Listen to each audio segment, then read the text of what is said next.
listening to the Positive Professional Podcast with your host, me, Tracy Yvonne. This podcast is a weekly conversation about all things mental health, self-care, and wellness. And there'll be sprinkles of positivity, mindfulness, and guided meditations.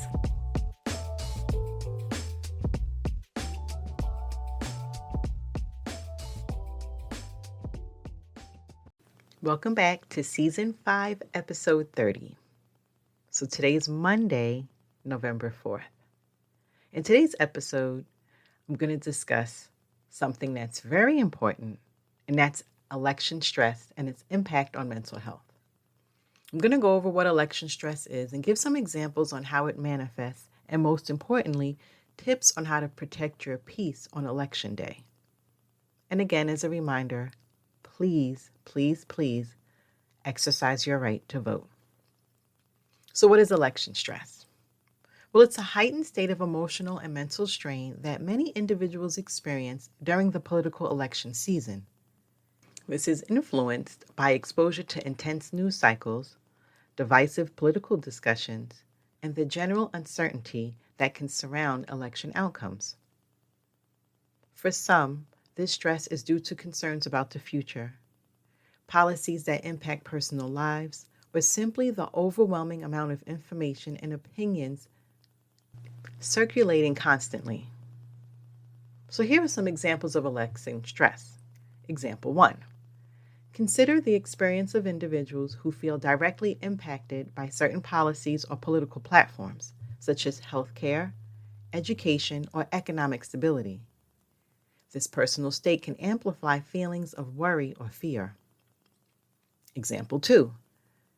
Even social media can be a major contributor.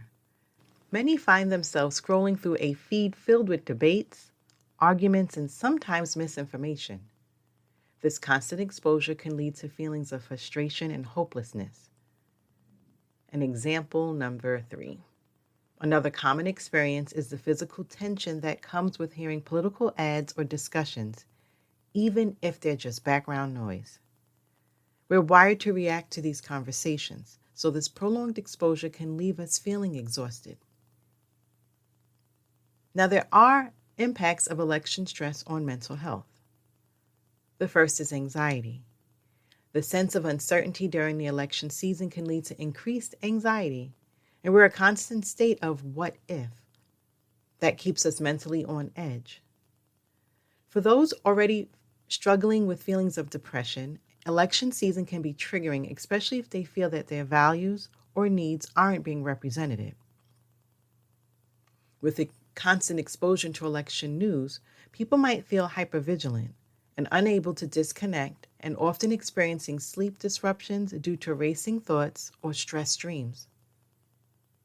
Examples of this could be, take for instance, someone with a job in public health during the election season, where policy outcomes can directly affect their livelihood.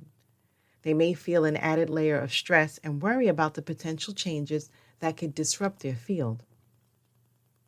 Another example is a teacher whose students and families may be affected by changing educational policies. This adds to stress that they feel about their own well-being as well as that of their students.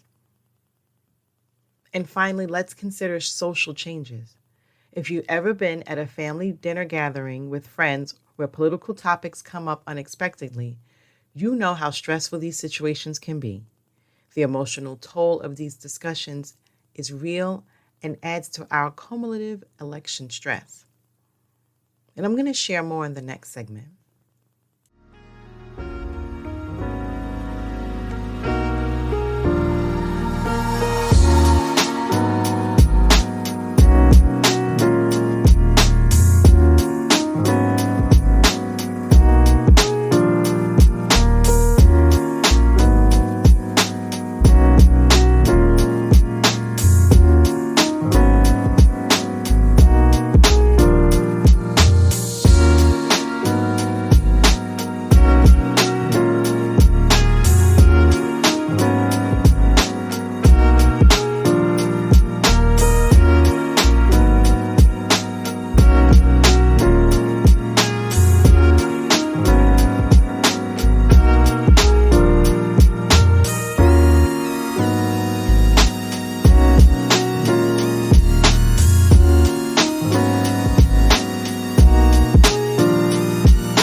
talk about tips for protecting your peace on Election Day, which is tomorrow.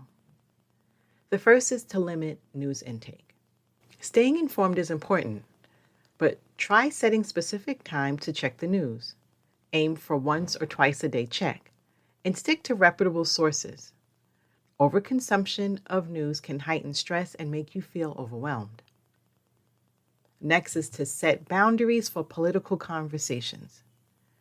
It's perfectly okay to let others know that you're not up for discussing politics, especially tomorrow on Election Day.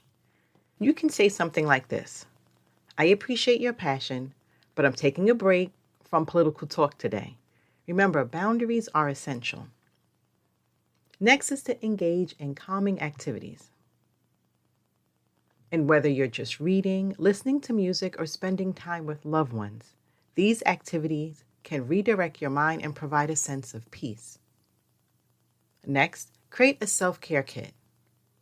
Having a to-go self-care kit on hand can be helpful.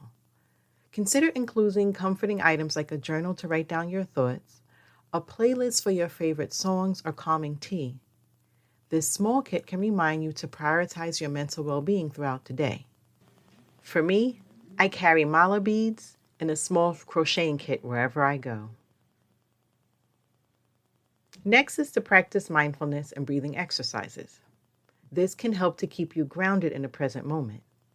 Try focusing on your breathing, deep inhales and slow exhales. This can reduce stress and help you feel centered. Plan an unplugged activity for election night. If waiting for results is particularly stressful for you, plan an activity to take your mind off of things, such as movie night or a hobby that you enjoy. Unplugging allows you to avoid the onslaught of result updates. And last is to connect with a supportive friend or community.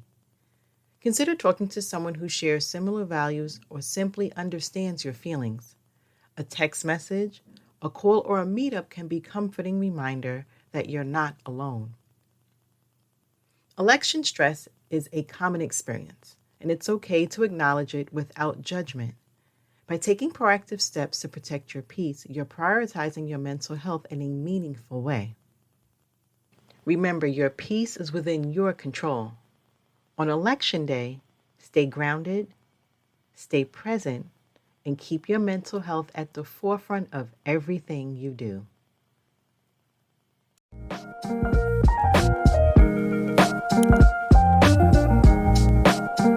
Thanks for listening and supporting this podcast.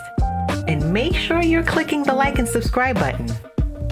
You can also follow me on Twitter and Instagram.